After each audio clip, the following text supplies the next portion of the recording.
некий проверить.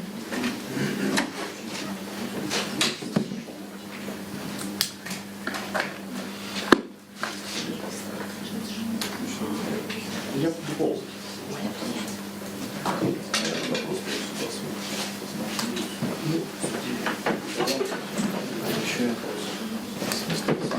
Я буду вот здесь. Да. Выше. Ну, могу помешать. Не помешаешь. Я все равно выше подниму. Пускай все 4 будут уже сбивать. Поднимайся. Иди ко мне. Сейчас я все сделаю, что никому не буду мешать. Ты хорошо сделал, конечно. Так Прямо по центру меня, да. Сережка, так должно же быть. Может, пониже может быть. Чем мне тут водить-то в области по голове? Это правильно он сказал. Нет, ну это реально у меня по центру квадрата. Подожди, Серега. Подожди ты чуть-чуть. Ну чуть-чуть подожди. Ну, я, конечно, наезжать нет. Сколько тебя? О, вот так хорошо, все. Да, все, ну. Говорю, подожди, где ты торопишься вечно? Спутник весь торопится. Или только один шаг? Волна.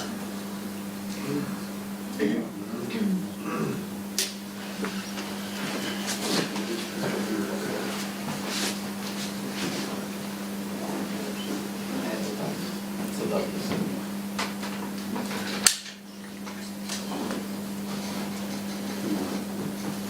Он уже ушел.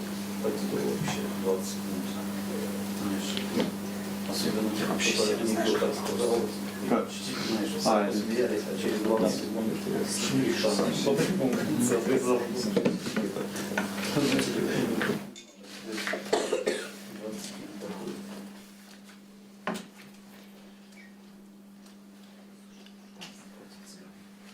тебе мешаюсь?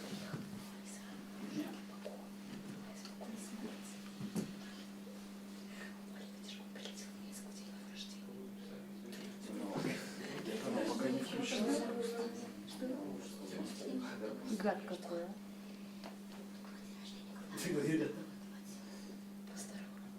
Все запомнят тебя. Если что, может, это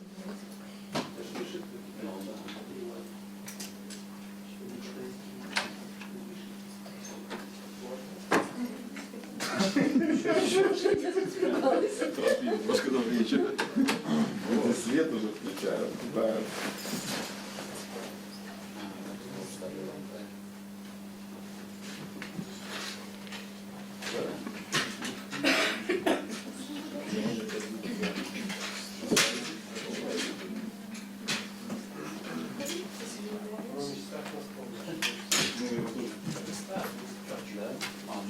Я ж не залезу.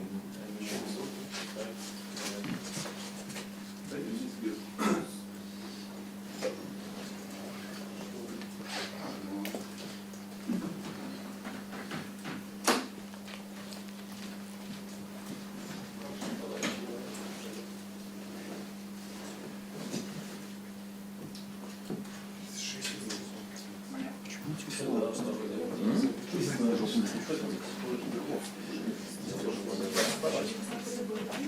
Хочешь, может быть, из меня даже. Ну да, я буду тянуть просто.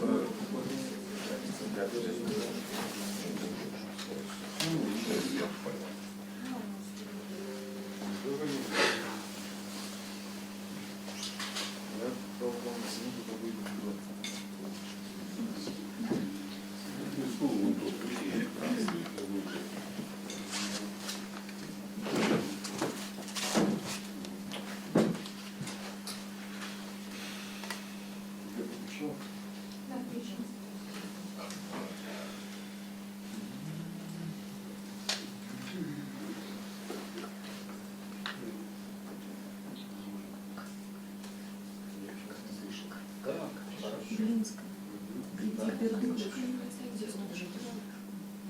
Его потеряли. Ну вот, все. А все смотрел. Все смотрел. Если вообще пойдешь на инвалид, Ну, только не туда. Не сюда, да. Да, да. Задний редактор.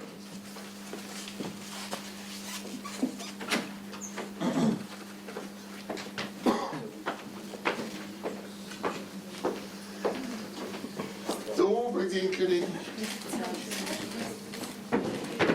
Господи, остальные забыли.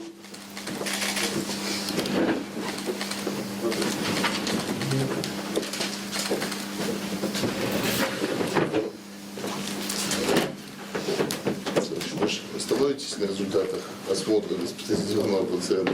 Добрый день, коллеги. Мы начинаем нашу пресс-конференцию. И первое слово мы дадим Кранику Владимиру Степановичу, министру здравоохранения Республики Беларусь.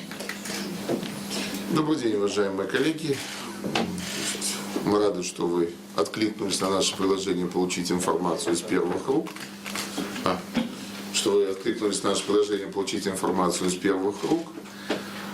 Нас сразу, скажем так, несколько удивила и расстроила реакция нашего населения в блогосфере и в реальности на те мероприятия, которые предпринимаются.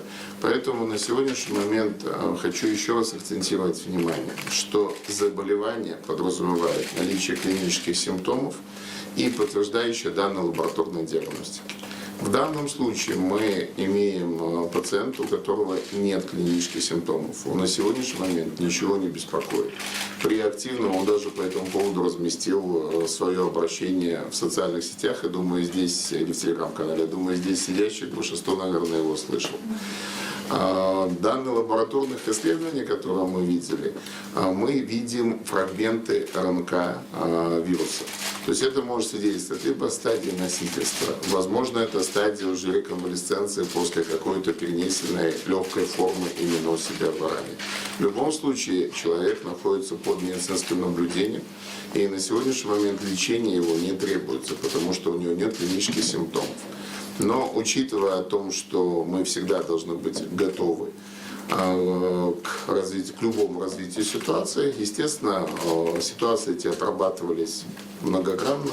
И это не первая вирусная инфекция, которая приходит в страну, это период сезонного эпидемиологического подъема и гриппа, и других вирусных инфекций. Понятно, что здесь методика отработана, и понятно, что мы в любом случае проводим противоэпидемические мероприятия, получив подозрение на наличие коронавирусной инфекции. Они, может быть, не всегда заметны, где-то это обсуждается действительно, что все близко контактирующие студенты, они госпитализированы для проведения исследования и для минимизации последующих контактов. Есть работы, которые незаметно взглядом, там все выясняют, сколько же человек летело в этом самолете, я могу сказать точное число, сколько их летело. Я могу даже сказать, где они сидели. Я могу даже сказать, что там было 19 транзитных пассажиров, которые улетели дальше, и 4 человека, которые сидели ближе всего к этому пациенту. Один из них транзитный пассажир, который улетел дальше. И наши коллеги из сопредельных стран тоже проинформированы об этой ситуации. Эпидемиологическое расследование предполагает фактически построение полного графика движения, выяснение всех контактов. Естественно, при подозрении на коронавирусную инфекцию эта работа вся проводится. Это нормальная работа санитарно-эпидемиологической службы. И каких-то чрезвычайщин здесь, естественно, нет. Как и нет повода для паники. В первую очередь, когда Геннадий Александрович как-то спросил, что мы должны сделать в первую очередь, ответ был: в первую очередь надо успокоиться. И на сегодняшний момент совет профессионала, я думаю, пойдет на пользу всем нашим гражданам, потому что в первую очередь надо успокоиться. Ситуация контролируема. То, что мы проводим лабораторное типирование и тестирование всех людей, которые прибыли из эпидемиологически неблагоприятных стран, это тоже элемент защиты нашей страны от завоза агрессивных форм вирусных инфекций. То, что мы об этом открыто обсуждаем, открыто рассказываем, а не вы узнаете о результатах тестирования где-то полуподпольно, это тоже показатель политики системы здравоохранения. Я просто на сегодняшний момент хочу всех еще раз убедить, что мы говорим не потому, что мы это не можем скрыть, а мы потому что считаем, что население должно получать информацию даже о наличии подозрений на ту инфекцию, которая сейчас всех пугает. Именно подозрений. Но когда мы проявляем нормальную зрелость и открытость, то мы, наверное, вправе рассчитывать на такую же реакцию общества. Общество тоже должно проявлять зрелую, взвешенную позицию. Потому что иногда читаешь комментарии, удивляешься, в 12 часов дня там 300 комментариев, через 15 минут возникает вопрос, а когда же люди работают? Или когда видишь рядом счетчик, что 6500 комментариев, ты думаешь, за сколько времени их можно написать? То есть, либо это основная работа, сидеть и комментировать, как все плохо, ну, либо человеку действительно нечем заняться и комментируем от безделия. А на самом деле, я еще раз повторяю, что основная функция работы Минздрава, мы в тихом, в спокойном режиме работаем неэффектно, может быть, но эффективно. И та ситуация, которая сейчас сохраняется в стране, она абсолютно стабильная и контролируемая. И на сегодняшний момент не зря на в брифинге присутствуют не только представители, скажем, Министерства здравоохранения, это представители санитарно-эпидемиологической службы, это представители нашей белорусской науки, представители практического здравоохранения, что более отрадно, представители Всемирной организации здравоохранения. Мы очень в тесном контакте работаем. На самом деле мы действительно информацию получаем из разных источников. За это огромное спасибо Всемирной организации здравоохранения, за это огромное спасибо руководству наших Министерств здравоохранения сопредельных стран. Мы в режиме постоянного контакта обмениваемся информацией. А за это огромное спасибо и нашим китайским коллегам, от которых мы получаем информацию о их опыте. А на сегодняшний момент это самый большой опыт в мире. И я еще раз говорю, что если даже произойдут какие-то проблемы, связанные с завозом коронавирусной инфекции в нашей стране, то мы однозначно на сегодняшний момент более готовы, чем неделю назад. Мы однозначно более готовы, естественно, чем месяц назад. И мы надеемся, что все предпринимаемые мероприятия, как по максимуму позволят все-таки предотвратить завоз инфекции в нашу страну, распространение в нашей стране. Но для этого я говорю, что мы все должны успокоиться и четко выполнять те рекомендации, научно обоснованные рекомендации, поменьше верить фейкам. Спасибо большое, Владимир Степанович. Теперь, наверное, вам слово как представителю Всемирной организации здравоохранения. Господа, может быть, микрофоны переставим? Это 20 секунд. Может, есть возможность? Кому мешает? Мы включили достаточно громкую связь, я думаю, что... А у нас будет с микрофона все равно слышно.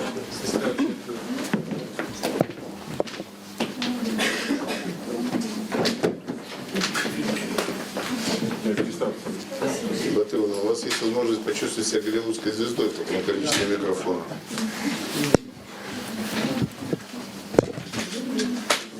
Спасибо большое. Подождите секундочку, пожалуйста. Сейчас мы еще до камеры. Можно начинать.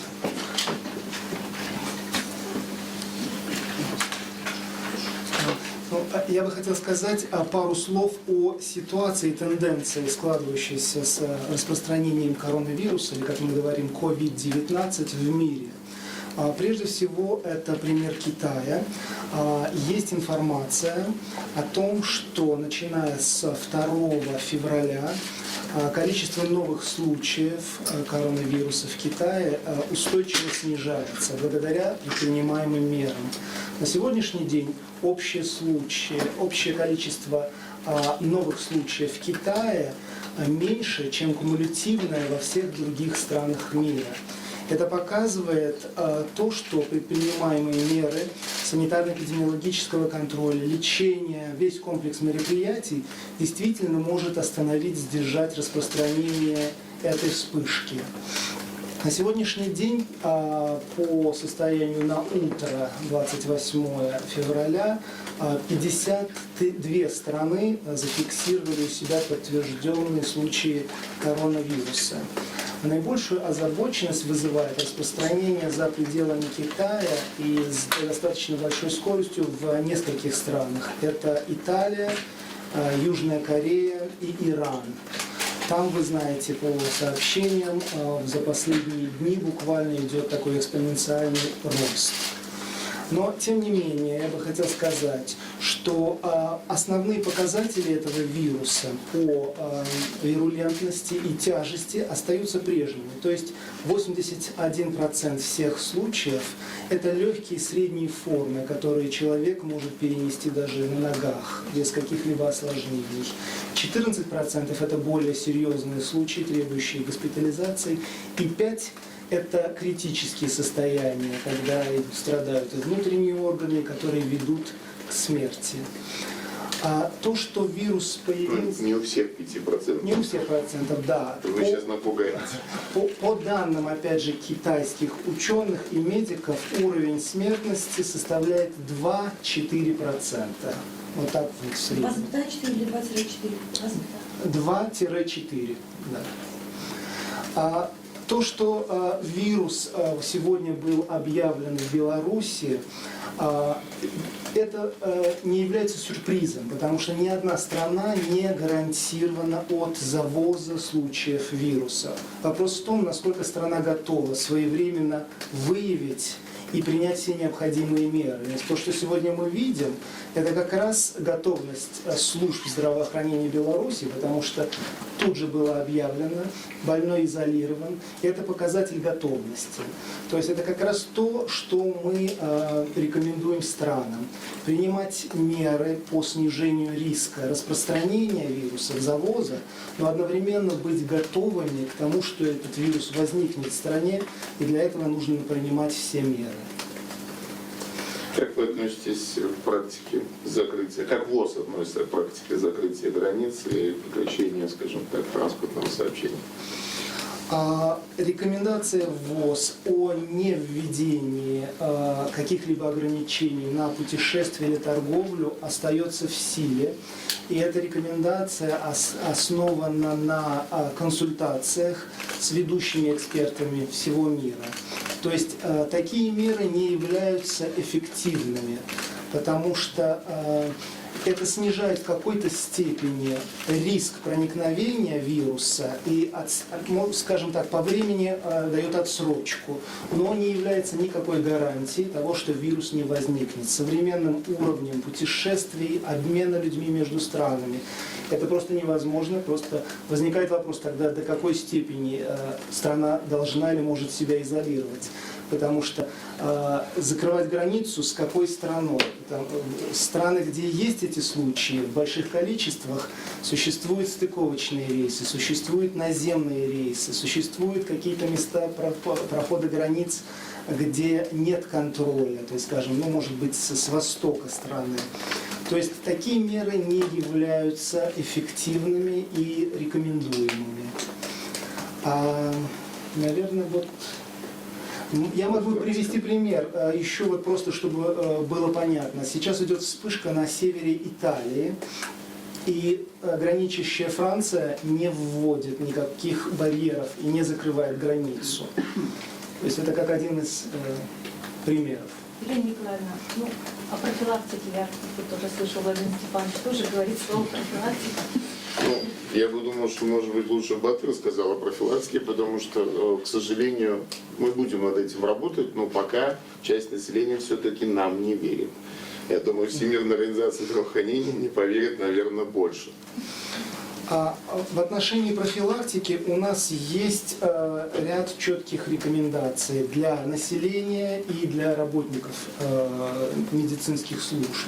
В отношении населения базовые меры профилактики – это прежде всего соблюдение гигиены. Вирус передается через капли от инфицированных людей с респираторной инфекцией. Поэтому необходимо держать дистанцию в 1-2 метра в местах скопления людей, особенно если вы видите, что кто-то болеет.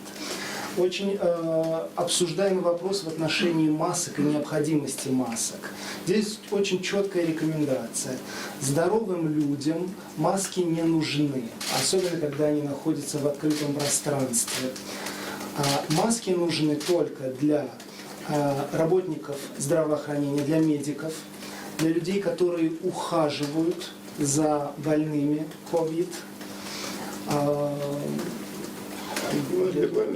Да, для больных это защита окружающих. То есть если у кого-то есть признаки респираторной инфекции, из уважения и в целях нераспространения вот этой инфекции необходимо одевать эту маску.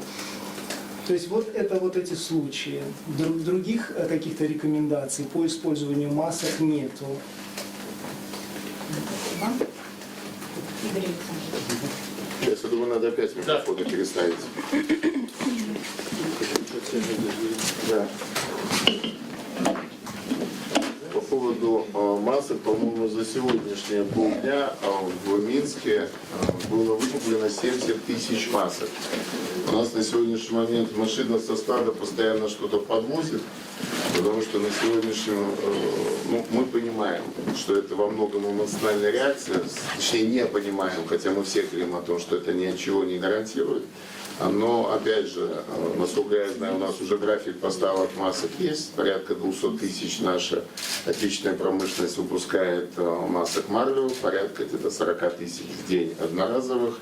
1 160 000 масок поставки мы ждем в понедельник. Машина находится под загрузкой. Ну и на сегодняшний момент, учитывая, что у населения есть определенная такая потребность в этом, мы дополнительно объявляем тоже закупки этих масок, для того, чтобы каким-то образом снять ажиотаж. Опять же, когда все говорят, что масок в аптеке нет, надо понимать о том, что есть аптеки государственной системы РУП биофармация, которая на сегодняшний момент сейчас машина курсирует постоянно, в том числе распределяя между разными регионами. Есть коммерческие аптеки. Мы в этом плане говорим, что не имеем рычагов воздействия вмешиваться в коммерческую деятельность хозяйствующих субъектов и обязать их закупить эти маски. А изначально для коммерческих аптек маска был абсолютно неинтересный товар. Стоит от 21 копейки, иногда дешевле, до 95 копеек, рубль 12, респиратор дороже. То есть понятно, что маржинальность таких продаж крайне низкая. Многие, в принципе, их не закупали. Мы написали письма, рекомендуем все-таки коммерческим аптекам закупить эти маски. В качестве реакции получили заявку на нашу же фармацию поставить маски еще и в их аптеке. Поэтому, еще раз, порекомендуем все-таки проявить определенную инициативу, гражданскую позицию, заказать маски в тех же местах за пределами страны, где мы заходим. То есть то, что производится здесь, мы, естественно, оперативно распределяем в аптечную сеть. Во всех лечебных учреждениях то, что говорит представитель ВОЗ, сформированы запасы действительно масок и защитных средств. По регионам это колеблется, наверное, от 1 миллиона до 1,5 миллиона масок в каждом регионе для обеспечения действительно деятельности медицинских учреждений. Поэтому на сегодняшний момент, что ажиотаж с масками мы считаем как бы эмоциональным. Понятно, что когда правят бал эмоций, пытаться искать рациональное объяснение и говорить часто не самый хороший подход. Поэтому, с одной стороны, мы предлагаем всем действительно успокоиться и прислушаться к рекомендациям экспертов, но с другой стороны, мы предпринимаем все меры для того, чтобы те, кому спокойнее все-таки ходить с маской, предоставить такую возможность, розницу обеспечить данными изделиями. Спасибо, извините, я отнял ваше время. Я просто заполнял паузу, связанную с переставкой микрофона. Спасибо. Еще раз добрый день, уважаемые коллеги, собравшиеся. Я бы хотел сказать несколько слов, наверное, и начать вот с чего. Дело в том, что те усилия, которые были приложены к выявлению, к проведению массовых исследований, а вы знаете, что буквально пару дней назад это было около 2500 исследований, которые были проведены лабораторно. То есть, в общем, по большому счету, искали случаи, связанные с наличием фрагментов РНК коронавирусной инфекции. И, в общем-то, выявление ее явилось, я бы сказал, пока упреждающим моментом, необходимым для того, чтобы сохранить территорию от распространения данного заболевания. Это очень важный момент. Я еще раз хочу сказать, что Владимир Степанович сейчас правильно заметил. Вообще-то клиническая картина, она складывается, факт заболевания складывается из нескольких компонентов. Вирусологическое подтверждение – это очень важный компонент. Но дело в том, что в настоящее время в спокойной обстановке мы должны определить, что это в общем-то, за случай, ибо это вполне возможно реконвалесцент, то есть выздоравливающий в настоящее время человек, потому что на момент моего осмотра, это было, в общем-то, утром, да и сейчас мы выезжали из больницы, то есть пациент был полностью в удовлетворительном состоянии, без наличия температуры, без наличия каких-то признаков интоксикации, которые, в общем-то, мы достаточно много и читали, и смотрели специфическую, свою специальную литературу по этому вопросу. Так что в настоящее время клинической картины заболевания вот нету, и пациент, в общем-то, как выяснилось, я, честно говоря, сам не читал, не смотрел, но вот как рассказывают уважаемые коллеги, действительно, вот он просто подтвердил свое состояние, потому что, конечно, и друзья, и родственники интересуются этим всем. Ну и поэтому, наверное, эта тематика по клинической картине, она в настоящее время закрыта, ее сейчас вот просто нет. Второй момент – это, как говорится, будущее. Вы знаете, вопросы, связанные вот конкретно с этим пациентом, это вопросы как бы двоякие. С одной стороны, конечно, он не подлежит каким-то там перемещениям и прочее. Мы будем отслеживать его клиническую картину, анализировать в том числе и лабораторные данные, которые будут. Это не только выявление РНК, это еще и целый ряд серологических тестов, которые становятся в настоящее время все более доступными. То есть в результате этого мы сделаем, в общем-то, окончательный вывод о стадии, вот, в которой будет находиться этот пациент. Будем надеяться, что у него все будет хорошо. Второй комплекс вопросов, которые уже задавали, о которых, я думаю, вопросы последуют, я просто хочу утвердить, это фармакологические средства, фармакологические препараты, которые в этой ситуации, как правило, применимы. Я бы хотел сказать, наверное, так, что данные, которые поступают от наших коллег, уже встретившихся с большим количеством случаев, они свидетельствуют о целом ряде наличия противовирусных препаратов, и если некая клиническая картина у какого-то пациента будет возникать, то основная и главная часть лекарственных средств, которыми пользуются в этих случаях, она доступна в Республике Беларусь, доступна нам. Но возникает очень логичный вопрос. Если у человека все в порядке, то стоит ли его лечить? Вот это самый главный момент в данной ситуации, потому что в результате элиминации вообще вирусов, я имею в виду в том числе и вируса гриппа, и многих других вирусов острых респираторных заболеваний, в том числе и других коронавирусных инфекций, она наступает под воздействием собственного иммунитета вот этот момент, и поэтому, конечно, необходимо наоборот в данном случае, но, как говорится, неоправданно не вмешиваться в тот цикл контакта человека и вируса, который в результате дает его элиминацию. Это еще один момент, на который, в общем, следует обратить внимание. И еще один пункт, который бы я просто-напросто, может быть, чуть-чуть упреждая выступление Елены Николаевны, может быть, я хотел бы сказать вот еще. Вот те поиски, те контакты, которые в настоящее время обследуются, госпитализируются, они по большому счету необходимы в настоящий момент, ибо самое главное сейчас действительно их выявить. Владимир Степанович сказал о том, что действительно самолет полностью контролируем в этом плане, кто, куда и где, это понятный вопрос. Я бы, если уважаемый Батыр меня поправит, я буду очень благодарен. Я, насколько знаю, это ближайшие контакты человека, который сидел вот в кресле, левая, правая сторона, ну, может быть, еще соседи впереди. Вот это считается на более передних местах, так сказать, которые сидели впереди него. Вот эти вот люди, которые, в общем-то, должны быть обследованы. Но я думаю, что отказа, если у кого-то возникнет некое беспокойство по поводу своего перелета, его не будет. То есть человек будет полностью обследован. Мы, конечно, всегда акцентируем внимание на людей с респираторной симптоматикой. Не забывайте, что у нас сейчас как-никак, пусть не очень выраженный, но подъем гриппозной инфекции. Я про нее, извините, никогда не забываю, потому что этот момент чрезвычайно важен для нас, этот период. Поэтому остро-респираторные вирусные заболевания, вспомните, пожалуйста, первый случай, по которому мы собирались, они не только связаны с коронавирусной инфекцией, но и подъемы возникают из-за гриппа А, из-за гриппа Б. Вот. И поэтому, конечно, контакты, они должны отслеживаться. Это нормальная плановая работа. Вот, по вопросу, связанному с недопущением вируса на территорию любой страны, в том числе и нашей. И, конечно, она будет проводиться масштабно, она будет проводиться правильно по тем законам, которые в настоящее время существуют.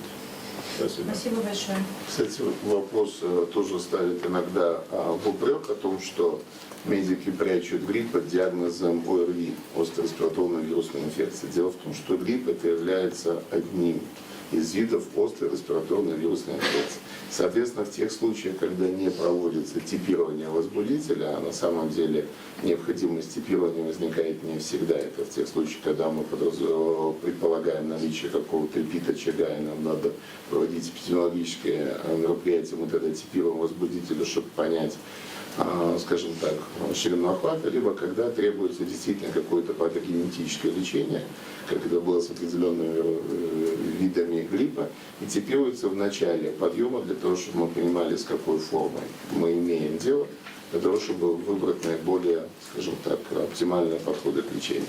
В последующем, если брать, по-моему, прошлый год и этот, то в целом, что ОРВИ, что и грипп, мы не достигли порога прошлого года, и мы не достигли эпидемиологического порога. И здесь в этом плане, наверное, все-таки плюс о том, что у нас прослойка вакцинированных достаточно, скажем так, существенная, гораздо больше, чем это было в 2009 году, когда это действительно было большой проблемой. Сейчас. Ирина Николаевна, представляете микрофон еще сюда. Готовы заполнить паузу, спрашивайте. Пожалуйста, вы сказали, что не требуется лечения вот этому пациенту из Ирана, да, студенту. То есть его не лечат, он просто не лечит? То есть что он делает? А зачем лечить? Если чем лечить, если его ничего не беспокоит? Ну, он просто там отдыхает, правильно понимаю? Да? Он находится под медицинским наблюдением. Мы можем вспомнить лечебно-охранительный режим, лечебное питание, что в принципе немаловажно, наверное, и прочие вещи. На самом деле, то есть он находится под медицинским наблюдением. А у кого-то из контактирующих с ними коронавирус? Что? Его окружение, которых увезли из третьего. Да, какие анализы? То, что касается студентов, которые находятся в управлениях, типирование еще проводится. Из тех вариантов, что вышло, ни у кого носительство инфекции не подтверждено, это контакты первого уровня.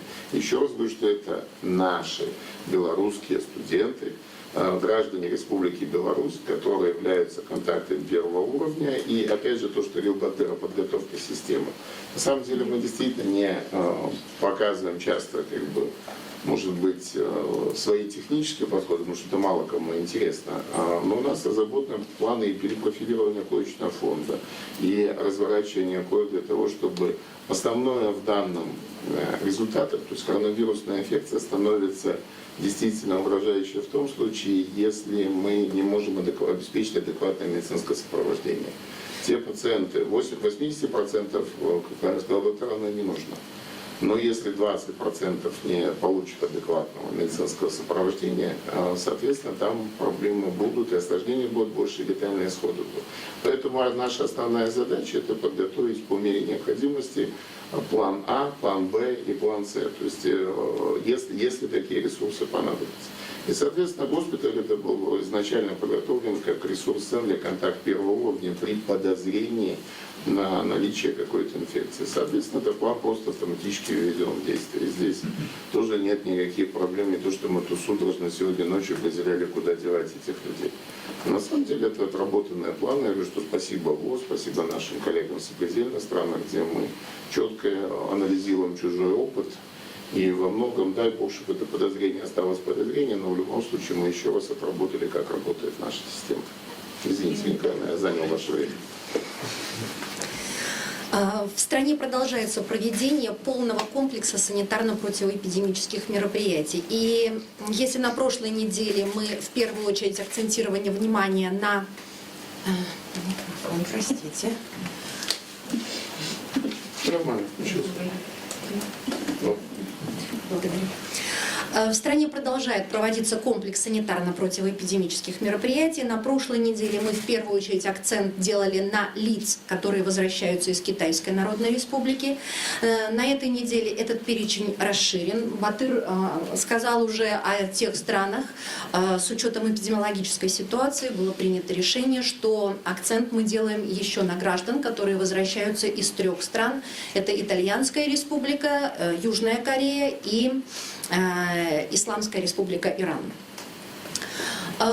Так как и в отношении всех лиц, которые прибывают из-за пределов страны, проводится санитарно-карантинный контроль. Он сейчас усиленный санитарно-карантинный контроль с применением тепловизионного оборудования. Где-то примерно около 20 тысяч человек ежедневно проходит санитарно-карантинный контроль.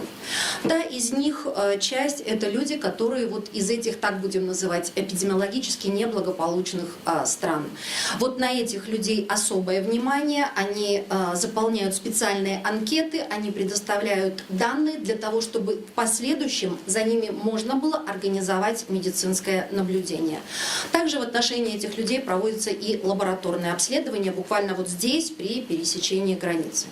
Ну и далее, если получилось таким образом, что при пересечении границы человек не прошел лабораторное обследование, такая возможность по-прежнему остается на базе инфекционных отделений, больниц, но опять же при наличии определенных показаний. То есть для тех людей, которые находились вот в странах с определенным риском. Ну просто так вот людям, которые находились на нашей территории, сейчас идти и проводить эти обследования, ну, честно говоря, совершенно нецелесообразно. Помимо этого продолжаются проводиться вот такие усиленные дезинфекционные мероприятия.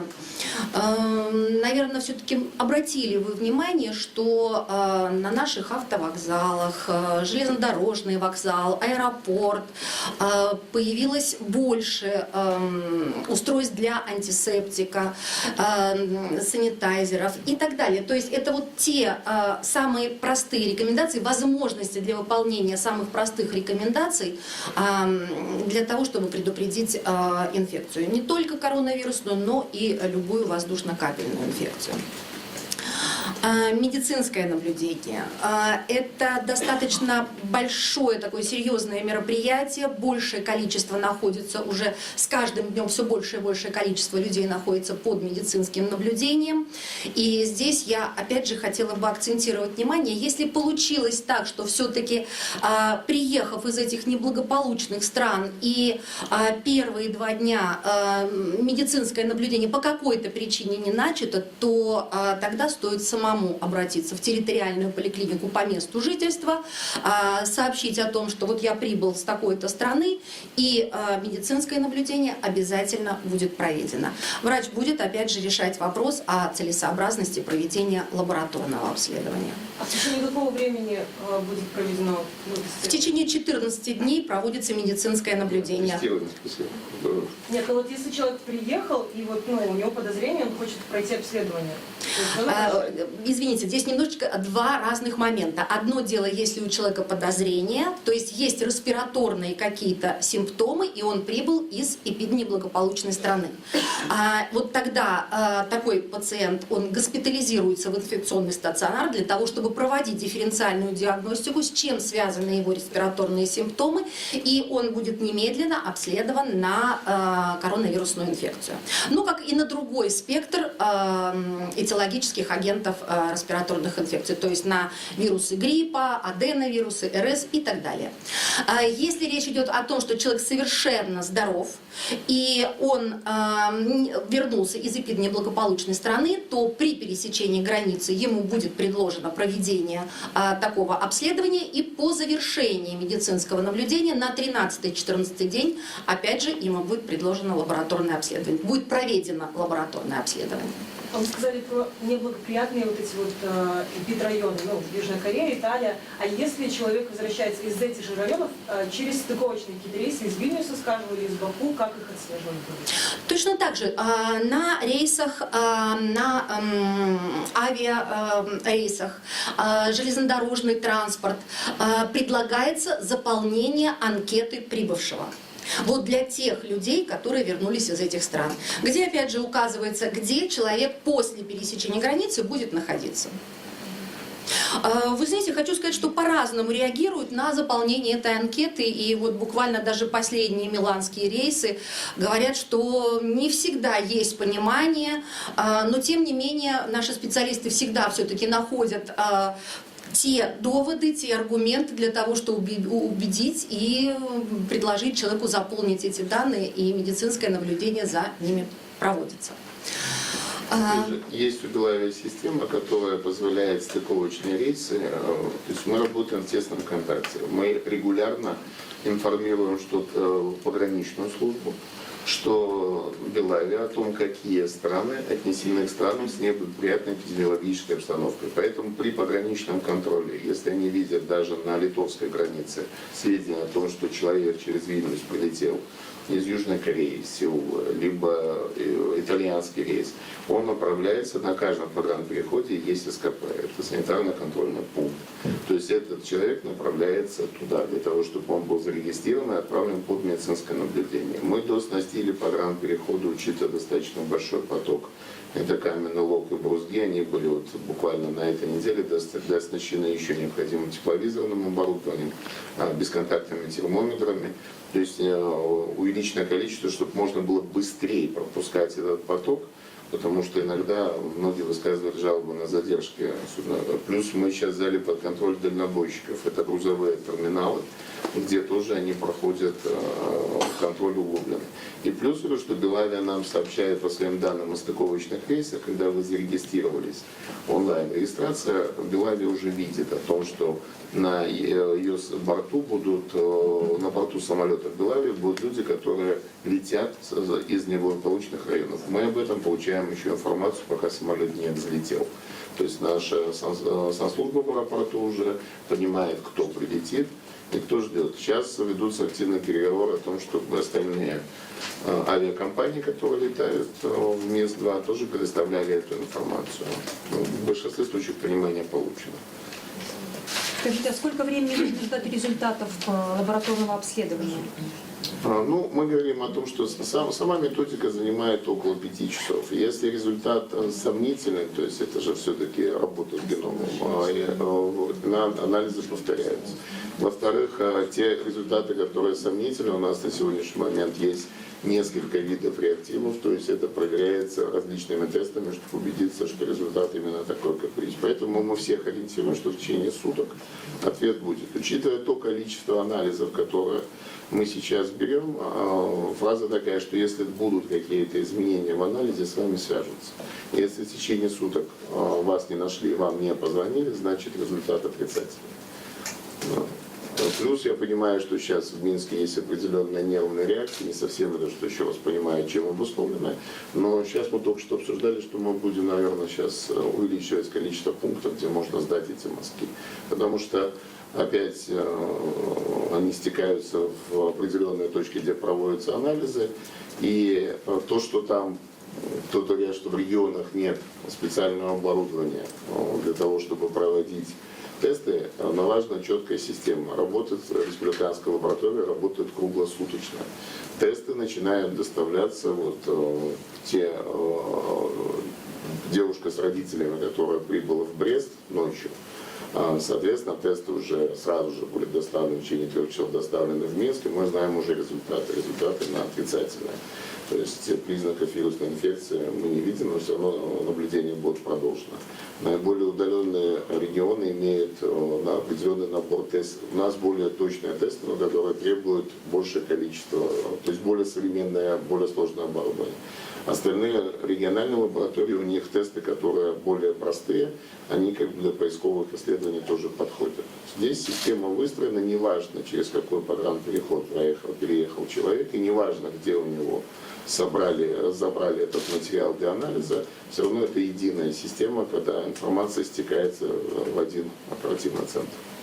Ярослав Олегович, изменилась ли как-то работа инфекционной больницы за это время? Микрофон же переставить. А можно такой вопрос задать? Да. Если вы не против. А сколько всего госпитализировали людей, которые контактировали с миранским студентом? На сегодняшний момент, последняя информация, она меняется. Изначально по специализации 26 одногруппников, а студенты, 7 преподавателей, которые с ним общались. Сейчас решается вопрос, опять же, пассажиры и часть экипажа самолета, где летели, ну и другие контакты. Естественно, ближайшие люди, которые контактировали, это его девушка и его семья. У них нет коронавируса? На сегодняшний момент по признаков никаких нету, тесты еще проводятся. А тесты еще не готовы, да? Но никаких признаков болезни ни у кого нет. Я даже скажу, Клинически спокойная ситуация. я даже скажу больше, сам наш известный пациент вообще считает, что он приехал с теплой страны в холодную Белоруссию, где все кашляют, и заразился он именно здесь. Это да. Ну, что касается вашего вопроса насчет изменения работы, на самом деле мы работаем сейчас в режиме повышенной готовности. Вот, что это значит? Это значит, что мы работаем с пациентами, которые поступают из эпидемиологически неблагополучных регионов, как с потенциально носителями инфекции, да, с потенциально зараженными. Почему мы так работаем? Потому что доказано, что большая часть заболевших – это медицинские работники, люди первичного контакта. Вот, и поэтому наша основная задача, с одной стороны, выявить источники инфекции, если они есть, вот, изолировать их, прервать передачу от одного человека к другому, вот, и защитить своих медицинских работников, вот, которые должны работать, соответственно, в средствах индивидуальной защиты. Значит, показано исследованиями в Китае, да, которые имеют большой опыт работы в данной области, что с такими пациентами следует работать в респираторах, в очках, в халатах и в перчатках. То есть защищаем основные органы мишени: глаза, дыхание, руки. Вот. И вообще рекомендация по профилактике чаще мыть руки, потому что данная инфекция передается не только воздушно-капельным, но и контактным путем через руки.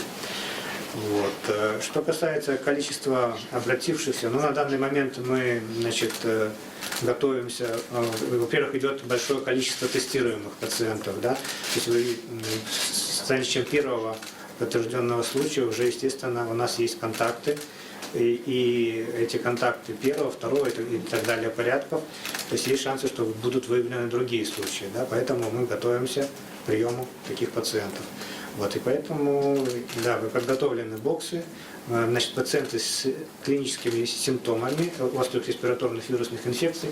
К сожалению, мы попали на сезон, когда у нас сейчас есть эпидемический подъем ОРВИ, это конец февраля, начало марта, то есть это всегда ежегодно сезонный грипп у нас.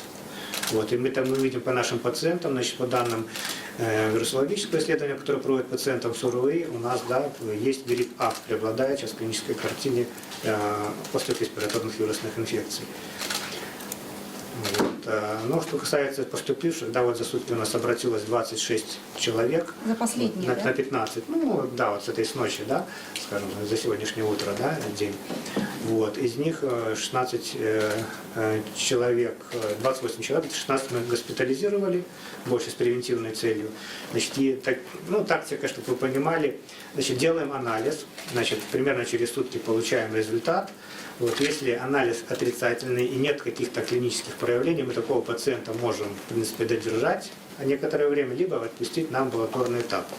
Но пациент, он не должен, понимаете, первый анализ может быть отрицательный, он не должен посещать работу, да, больной, вот, и создавать опасность для заражения других здоровых людей. Поэтому рекомендуется, значит, проводить такое наблюдение, вот, и как за контактами проводится. В течение 2 недель ежедневно, утром и вечером проводится термометрия, вот, и если все нормально, вот, то на 14 и 13 день болезни, да, то есть мы знаем инкубационный период 14 дней максимальный, вот, получаем второй отрицательный результат, и мы можем уже достоверно сказать, что данный человек, он не заболел данной новой коронавирусной инфекцией. Вот. Станислав Олегович, информационное агентство «Спутник». А если так получится, что инфицированных будет очень много, есть ли какие-то резервы, куда можно больных разместить, там, скажем, вот в Китае строили большую больницу? Это вопрос не к Станиславу Олеговичу, это вопрос на сегодняшний момент к Минздраву. Да. Я говорю, что у нас у каждого разная задача. Наша задача прогнозировать и строить планы. Причем они должны вводиться в действие даже при наличии подозрения, потому что обоснованно подтвержденное подозрение является основанием для разворачивания всей системы.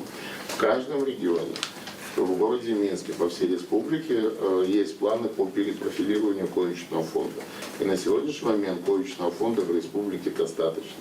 То есть мы в этом плане в лучшей ситуации, потому что если взять количество врачей на 10 тысяч населения, в Республике Беларусь это 52, в Китае 18.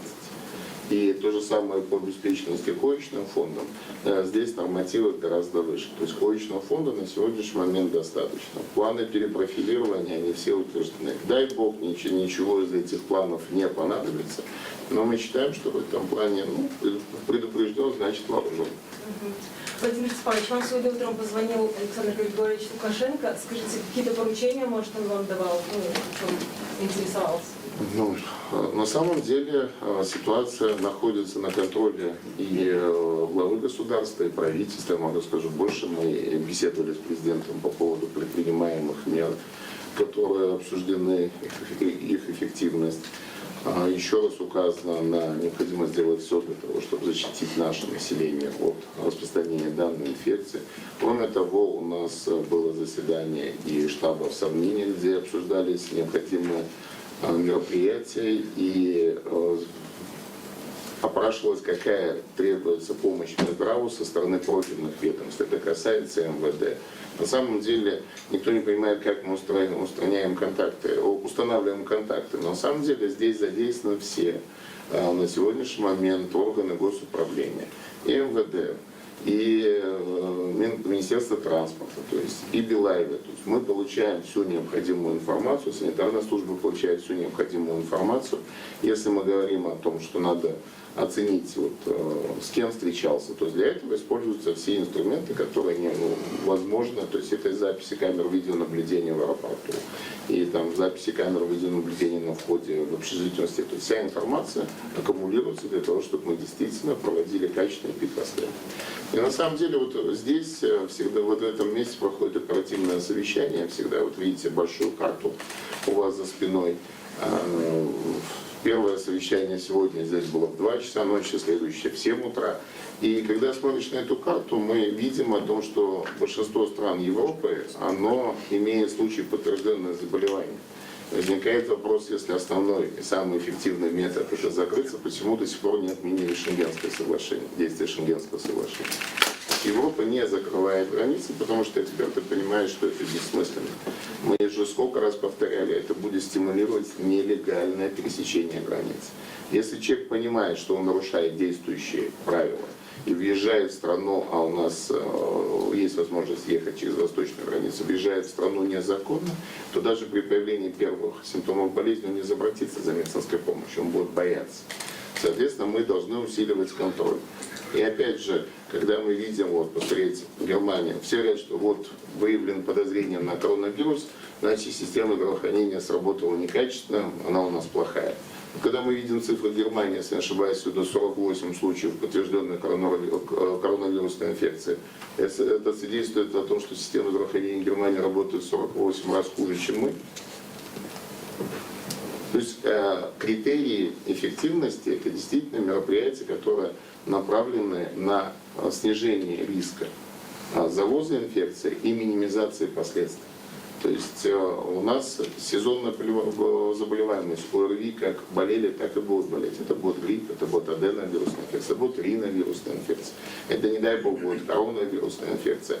Но на самом деле любая, не бывает хороших и плохих инфекций. Это если не оказать вовремя действительно адекватную помощь и не провести нормальный комплекс противоэпидемических мероприятий, то любая инфекция имеет серьезный потенциал нанести серьезный ущерб. Если мы помним, что испанка – это грипп, который унес по разным подсчетам от 50 до 100 миллионов жизней.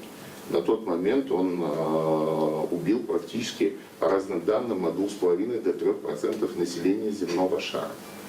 Но сейчас у нас говорит, что там подумаешь, грипп. Коронавирус, мы не относимся легкомысленно ни к какой инфекции. Но повода для паники, либо делать из коронавируса какую-то демоническую проблему, на сегодняшний момент нет. Да, все новое пугает. Да, на сегодняшний момент много еще надо уточнить, разработать наиболее эффективные методы лечения. И в этом плане самое главное, что мы не первые. И спасибо нашим коллегам, которые щедро с нами делятся информацией. И спасибо Всемирной организации здравоохранения. Я не открою страшную тайну, если скажу, что на 2 марта запланирован брифинг на уровне министров здравоохранения Всемирной организации, где опять же будут обсуждаться вопросы, обмениваться информацией, как наиболее эффективно минимизировать последствия той инфекции, которая есть. И если мы сейчас основные мероприятия направлены на то, чтобы не допустить завоза, есть страны, которые, у них основные мероприятия это прекратить распространение, где-то мероприятия как максимально эффективно вылечить заболевших. Но в любом случае идет честный обмен информацией, и мы эти мероприятия кладем на четкие планы, как мы будем действовать в случае А, Б и С. Дай Бог, что до Б и С не дойдет, дай Бог, что мы не остановимся на мероприятии профилактики. Последний вопрос можно? Крайний. У нас брифинги стали на сегодняшний момент, по-моему, традиционными, и рассказываю, что это последний вопрос, точно нет. Мы не планируем закрываться вот к населению, это вообще не спросить. Слушай. У спутника есть история такая, вернулась семья из Ливана, и почувствовали признаки там какие-то... И, значит, обратились в поликлинику по месту жительства. И там отметили, что инфекционист не принимает, приходите в воскресенье. Может, есть, должны быть какие-то единые пункты, куда может человек обратиться. И, На сегодняшний момент такие пункты либо созданы, либо создаются. Когда ситуация начала ухудшаться в Италии и Южной Корее, тем более в Иране, было принято решение, что пункты сбора материалов будут функционировать в городе Минске, во всех областных центрах и в 11 городах с населением более 80 тысяч, для того, чтобы было проще сдать. Они находятся, я думаю, что уже практически во всех городах созданы, может быть, нет еще информации. К сожалению, мы достаточно много разослали информационных писем, сейчас мы больше будем информировать еще раз своих коллег, потому что зачастую в выходной день дежурная смена, которая находится в медицинском учреждении, не в полном объеме владеет информацией, куда этому человеку можно обратиться. Если где-то такие пробелы есть, будем их устранять. Но система забора, она создана по всей стране, по городу Минску. На первом этапе, чтобы сбить эту необоснованную панику, мы будем ее расширять. А в регионах? В регионах она сейчас есть, и она не перегружена. То есть где-то, может быть, кто-то не знал, куда направить. Опять же, как сказали, что виновата не система, иногда виноваты люди, кто-то не понял вопрос или не сообразил, что ответить. Мы над этим сейчас работаем, чтобы было четко выстроена система, чтобы каждый медицинский работник и каждый гражданин знал, куда ему обратиться в случае наличия обоснованных подозрений на какую-то вирусную инфекцию. На сайте вывесим тоже, действительно, мы на сайте Минздрава, я думаю, сегодня до конца дня предоставим информацию, куда, в зависимости от регионов, можно обращаться при необходимости сдать этот тест. Но это не территориальная поликлиника. То есть это какой-то специализированный либо инфекционный стационар, либо центр гигиены и эпидемиологии, то есть это те контрольные точки, где надо забрать материал. Скажите, пожалуйста, вот наши читатели пишут о том, что, возможно, есть какой-то запрет о плановых госпитализациях во всех больницах и на посещение в эти больницы. Есть ли такой запрет и что за меры предпринимаются? На сегодняшний момент я еще раз говорю, что планового запрета... Спасибо. Когда народ иногда видит планы перепрофилирования коечного фонда, который перспективно строится в зависимости от разных тенденций происходящего, это воспринимается как уже введенный норматив. На самом деле, если понадобится коечный фонд использовать для оказания медицинской помощи пациентам с вирусными инфекциями, естественно, тогда плановая госпитализация либо относится, люди остаются на амбулаторном лечении. Пока оснований это делать нет. Единственное, что в Минске с сегодняшнего дня вводится масочный режим в организации здравоохранения, но при этом это не классический карантин, потому что посещение мы не запрещаем. Мы просто персонал предупреждаем, это во многом превентивная мера, что они должны использовать средства индивидуальной защиты.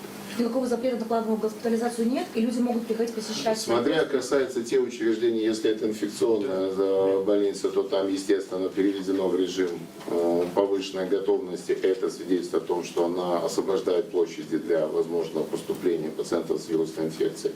Если это касается госпиталя инвалидов Великой Отечественной войны, то там вводится режим подготовки для приема контактных лиц для проведения карантинных мероприятий. А если это сегодняшний момент областная больница не задействована в этих мероприятиях. Если это областная больница в Бресте, то есть там тоже плановая госпитализация проводится? Если это касается инфекционное отделение, то, естественно, когда мы знали о том, что у нас едут люди первого контакта из Варшавы, это отделение переведено в усиленный режим работы.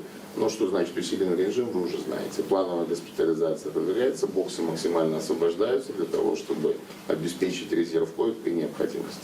Это превентивная мера, которая, она должна быть. В большинстве случаев она не нужна, но в любом случае нам так спокойно. Посещать можно людей в больницах? В больницах, да. То есть все пациенты, которые сейчас, они находятся в режиме. Но инфекционная больница, она изначально не то место, куда надо активно посещать пациентов. Поэтому то, что мы периодически те отделения, в которых и так по санэпидемиологическим нормам запрещены посещения, об этом вспоминаем, когда переходим в усиленный режим работы и начинаем выполнять те требования, которые должны выполняться ежедневно, это абсолютно не значит, что мы требуем чего-то лишнего. Скажи, пожалуйста, а вот в общежитиях в БГУ, БГУИР тоже посещение допустимо, потому что сейчас тоже приходят фотографии из общежития, что посещать запретили общежитие? Кто запретил посещать общежитие? Да, висят такие фотографии, я тоже хотела спросить этот вопрос. Александр Все соцсети, да, пестрят фотографиями о том, что написано, что общежитие БГУИРа, да, только тех, кто живет, и никаких гостей. На сегодняшний момент то, что общежитие, если мы посмотрим правила проживания в общежитиях, там, по-моему, так написано, что посещения не проживающим запрещены.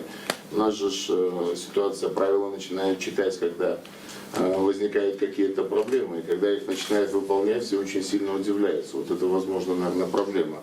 Когда мы начнем четко выполнять все действующие правила ежедневно, наверное, будет легче всем, и народ спокойнее будет относиться к необходимости их исполнения в определенной ситуации. Немного не так дело. То есть запрещать посещать только во время сессии, а так по пропуску с документами ты можешь пройти в гости. Мы не требовали вводить каких-то ограничений на сегодняшний момент, потому что никаких признаков наличия там заболевших у нас нет. Спасибо. Да, пожалуйста. Онлайнер Александр Владыка. Да, на общежитиях написано, что в связи с эпидемиологической обстановкой запрещено, да? И еще студенты говорят о том, что отмена идет массовых мероприятий по всем вузам. А это ваша инициатива или это инициатива вот уже на местах? Это не по всем вузам, это касается БНТУ. Там действительно это стандартные мероприятия, которые проводятся при санитарно-эпидемиологические мероприятия, которые требуют разделения потоков движения и исключения скопления людей. То есть это азы, которые выполняются в любом случае, будь то грипп, аденовирусная инфекция, либо что-то другое. И можно тогда раз по итогу. Мне кажется, что вот это решение о двухнедельном карантине кажется слишком жестким, учитывая, что человек поправляется, ничего не подтверждено. Семья его, там, девушка не на карантине, не на каком-то, да, под обследованием. Дом тоже тогда на карантин можно поставить в такой логике. Знаете, если сейчас Александр ответит профессионально на этот вопрос, я скажу только свое ощущение. Знаете, какое бы решение не принял Минздрав, у нас всегда общество делится на две примерно равные половины. Одни считают это решение неоправданно жестким, вторая половина, что оно явно недостаточное, что надо было делать это раньше и более жестко. Поэтому давайте спросим профессионалов. Вы знаете, дело в том, что вопросы, которые возникают по длительности нахождения любого пациента, они вообще-то по большому счету разнятся. 2 недели – это тот минимум, который мы должны соблюдать по рекомендациям Всемирной организации здравоохранения. Принято считать, что это инкубационный период. Писали о единичных буквально случаях, когда, по мнению тех докторов, которые работали с пациентами, этот период мог затягиваться, но тем не менее по рекомендациям ВОЗ это до 2 недель.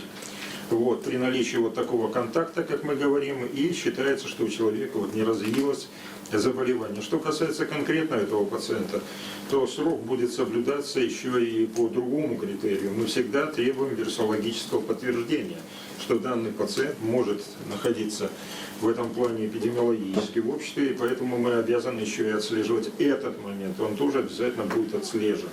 То есть по результатам лабораторных исследований этот срок может корректироваться, это первое. Во-вторых, я бы избегал слова карантин, потому что карантин подразумевает вообще мероприятие несколько другого уровня. То есть здесь мероприятие – это внедрение индивидуальных программ обучения и попытка некоторого разделения потоков движения студентов для того, чтобы это проще было этим управлять и отслеживать. Вот и все. Там нет жесткого карантина, там нет запрета на выход из общежития, там нет жесткого запрета на посещение. То есть где-то кто-то пытается этот порядок еще ужесточать, но по большому счету это не наше требование, это, возможно, кто-то знает своих студентов лучше и понимает, что если он не разместит таких жестких объявлений, то даже наши не сильно жесткие рекомендации выполняться не будут. К сожалению, вопрос исполнительности у нас тоже есть еще. Владимир Степанович, вот сегодня проходила информация в телеграм-каналах о том, что у бригад скорой помощи не хватает защитных костюмов, там каких-то необходимых средств защиты. Правда ли это и На сегодняшний обеспечение? момент пациент эвакуировался в биобоксе, а не то, что там фраза, что вызов поступил, и все в панике бегали, не знали, что одеть. Вы же даже видите из того, что написала девушка пациента, о том, что они ждали, пока врачи экипируются во все необходимое. Значит, экипировка у них была. И в больницу пациент был доставлен в биобоксе, да? Абсолютно верно. То есть в этом плане бригада прибыла полностью оснащенная. Всех бригад хватает? Естественно. То есть вопрос, если это выездная бригада какая-то не предназначена для этих вызовов, она может быть оснащена и с точки зрения биологической опасности не всем табелем. Но и бригада, которая направляется на вызов температурующему пациенту, естественно, она будет оснащена всеми средствами защиты. Любая бригада, которая едет на вызов температуры. Спасибо. Владимир Степанович, подскажите, пожалуйста, а вот мои коллеги сегодня были в третьем общежитии БНТУ, и там многие студенты своими сумками уже уезжали на выходные домой. То есть вы как-то будете их возвращать в Минск или что с ними будет? Это не карантин, мы не можем им запретить, мы им рекомендовали этого не делать по той простой причине, что при появлении каких-то признаков заболевания, если они находятся в Минске, мы быстрее проведем всю лабораторную диагностику, и они меньше будут жить в неведении вообще, что же у них. То есть, соответственно, им не придется ехать в ближайший центр для того, чтобы сдать этот анализ. И опять же, в этом плане нам проще называть медицинское наблюдение. Наша рекомендация была все-таки оставаться здесь на местах под нашим медицинским наблюдением. Ну, кто-то проигнорировал эту рекомендацию. Ну, мы можем высказать только здесь сожаление, потому что иногда создается ощущение о том, что мы находимся по разные стороны баррикад, потому что с одной стороны здравоохранение, а с другой стороны наше население. Хотя мы сколько раз говорили о том, что вообще здоровье это не должно быть просто Министерство здравоохранения, это public health, это общественное здоровье. То есть здесь успех возможен тогда, когда и общество, и медики вообще работают как единое целое и слушают проблемы друг друга. Надеюсь, мы тоже к этому придем. Да, коллеги. Игорь Александрович, вопрос к вам. Скажите, пожалуйста, вот нужно мне сегодня здоровому человеку пить орбитол или орбидол, но чтобы как-то предотвратить то, что я могу заразиться, или может этого не делать? Да. Спасибо за вопрос. Вопрос очень актуальный. С ним обращаются постоянно.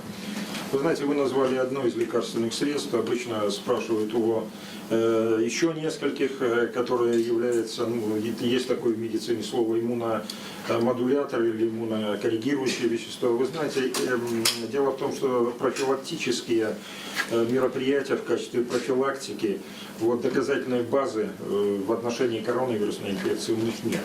И поэтому, конечно, ответ нет. То есть профилактически мне это не поможет, да? Эффект плацебо никто не отменял. Это другое дело, это правильно. Это мудро, да. В отношении... Хотя, с другой стороны, если достигнуть эффекта плацебо, можно пить что-то, которое с меньшим количеством противопоказаний. Более приятно. Более приятно. Нет, насчет более приятно нас могут неправильно понять. То есть алкоголь не надо. Коллеги, еще. Алкоголь в руки потеряют. То есть с алкоголем, когда мы говорим о том, что алкоголь помогает в борьбе с вирусной инфекцией, мы имеем в виду протирать руки, а не проспиртовывать весь организм. 84% аспирт вирус убивает мгновенно. 40% его убивает тоже, только, наверное, для этого чуть больше времени надо. А вот если Частично, да. Но это ни в коем случае не реклама кристаллов. Если мы еще один вопрос, вот если в офисе, например, офисное здание, бизнес-центр, человек заболел коронавирусом, да, офис изнутри будут как-то дезинфицировать, люди, которые его коллеги, они будут на карантине дома или они будут ходить на работу, то есть что в этом случае будет? Это вам вопрос. Индивидуально будет подход к каждому в такой ситуации, потому что все будет зависеть от того, насколько активен был тот, кто заболел коронавирусной инфекцией, какая вентиляция в этом здании. Вот мы уже сегодня немножко говорили о том, вот, почему кого-то наблюдают медицински, кого-то предполагают изоляцию в таком вот здании, как госпиталь инвалидов Великой Отечественной войны. Поэтому вот исходя из тех данных, которые у нас будут собраны при эпидемиологическом, данные эпидемиологического анамнеза, которые будут получены, исходя из этого будут планироваться уже мероприятия. Но в целом то, о чем вы сказали, дезинфекционные мероприятия, мероприятия по медицинскому наблюдению, они будут проводиться обязательно. То есть люди не будут ходить на работу, они будут сидеть дома 14 дней, правильно понимаю? Не факт, что дома. Да, ну хорошо. Кто-то дома, а кто-то будет дома, кто-то будет в больнице. Да. И дезинфекция будет проводиться внутри. Обязательно. Если вопрос контакт первого порядка, второго порядка, насколько длительный контакт. То есть там действительно достаточно много вопросов. Поверьте мне, что у нас со стороны инфекционистов, что в санэпидслужбе работают профессионалы высокого уровня. И мы работаем по единым международным критериям. Поэтому, естественно, решение будет приниматься, исходя, оно будет научно обосновано. Не эмоционально окрашено, но научно обосновано. Скажите, вы сказали уточнить, все однокурсники вот этого студента иранского, одногруппники, прошу прощения, они находятся под наблюдением в Боровлянах? Да. А в инфекционную больницу их не отвозили? В инфекционную больницу, учитывая, что там 3 человека, по-моему, или больше, это на что жаловался наш иранский коллега, который приехал с теплой страны, а тут все чихают. И кашляют, вот те, кто чихают, его одногруппники, вот те были доставлены в инфекционную больницу для того, чтобы провести типирование и выяснить, от чего же. Кстати, все спрашивают, какие признаки коронавирусной инфекции. Да. То есть это... Что? То есть это кашель, боли в горле при отсутствии ринита, при отсутствии насморка и слабость. То есть для гриппа и для аденовирусной инфекции характерны там ринит, конъюнктивиты и параллельно там кашель, чихание, боли в горле. Для коронавирусной инфекции больше все-таки характерно отсутствие насморка при наличии вот симптомов со стороны дыхательных путей. И еще раз говорю, что здесь степень выраженности может быть абсолютно разной. Коллеги, еще есть вопросы? А школы на карантин будут какой-то закрывать или нет? А зачем? Не знаю, так фантазирую. Вот беда, у нас сейчас все фантазируют. Причем, ладно, вы хоть честно признаете, что вы фантазируете. Большинство ваших читателей свою фантазию выдают в комментариях за истину в последней инстанции. И делятся с другими сокровенными знаниями, чтобы если вот это сделали бы, то точно никаких проблем бы не было. Иногда читаешь с точки зрения профессионала, диву даешься, ну, вроде не в средние века живем, откуда такое мракобесие? Владимир Степанович, уточнить, все 26 одногруппников уже тесты на носительство коронавируса уже взяты и не выявлено? Ну, из тех, которые вышли, не выявлено. Не все, по-моему, закончились еще не все. То есть они продолжаются тестировать? Естественно, конечно. А это все белорусы, или там есть еще иностранные студенты? Насколько я знаю, белорусы. Белорусы, все белорусы. Спасибо. Это только с точки зрения жителей Боровлян в госпиталь заехало 26 граждан Китайской Народной Республики. Еще раз подтверждаю, в госпитале находятся все белорусские граждане. Коллеги, я предлагаю дать возможность поработать телевидению, им надо еще подход записать. Если у вас есть дополнительные вопросы, давайте Алексей Александрович ответит, а Владимир Степанович подойдет к Больницы телевидению. Брестской области предстоит принимать пациентов с 29-го пишут на плановую госпитализацию из-за нестабильной ситуации в Стремлевском. На сегодняшний момент наличие первого пациента, которое доставлено было из Милана, еще раз говорю, что это вводится режим повышенной готовности работы инфекционных отделений. И этот режим подразумевает минимизацию плановой госпитализации в инфекционное отделение. Это просто один из вариантов работы. Если сейчас мы получим вторые и третьи отрицательные тесты у данных, скажем так, пациентов, то, естественно, этот режим будет возвращен опять в режим работы в нормальном режиме. Можно еще одно уточнение, что касается китайцев, которые находятся в Бригантине, где там еще в Загорье, их там еще держат. И... Что значит держат? Ну откуда этот жаргон? За ними осуществляет медицинское наблюдение, это первое. Во-вторых, первый корпус Бригантины после 14 дней уже освобожден. Второй корпус будет полностью освобожден 3 марта, по-моему, или 7? 3 марта. Загорье на сегодняшний момент практически тоже заполнено. Там не только граждане Китайской Народной Республики, там и граждане из Южной Кореи, студенты, которые прилетели. То есть это студенты из стран с неблагоприятной эпидемиологической обстановкой. Кстати, как отметил Минобр, те граждане, которые находились в Загорье, в Бригантине, они демонстрировали лучшую успеваемость, чем их коллеги, поскольку у них действительно было больше времени заниматься подготовкой. И уезжают явно, скажем так, со здоровым видом. Про лишний вес прошу не писать. То есть в этом плане кормили их нормально, процесс был обеспечен тоже нормально. Жалоб никаких нет. А сколько там человек находится? Меня сейчас телевидение убьет. Я вас очень прошу, давайте мы... Извините, я не могу рисковать жизнью пресс-секретаря, как и жизнью любого из граждан Республики Беларусь. Давайте здесь. Давайте вот слот, чтобы у всех какой-то... Давайте. Ну как ты сидишь? Ребята, сюда. Главное, чтобы портрет не видно, понимаешь, в кадр. Ирина Николаевна.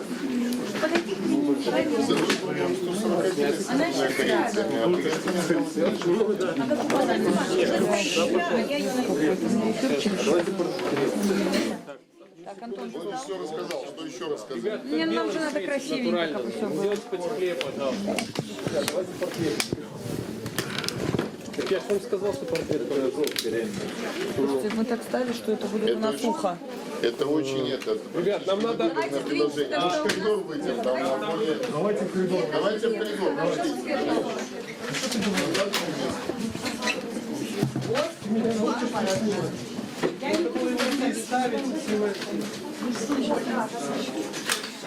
Коллеги, таблички сфоткайте, чтобы вам у всех было. Можно, работайте. Сегодня можно, мы тут ночуем. Так, все? Лишат Юлию родительского. Меня давно пора решить.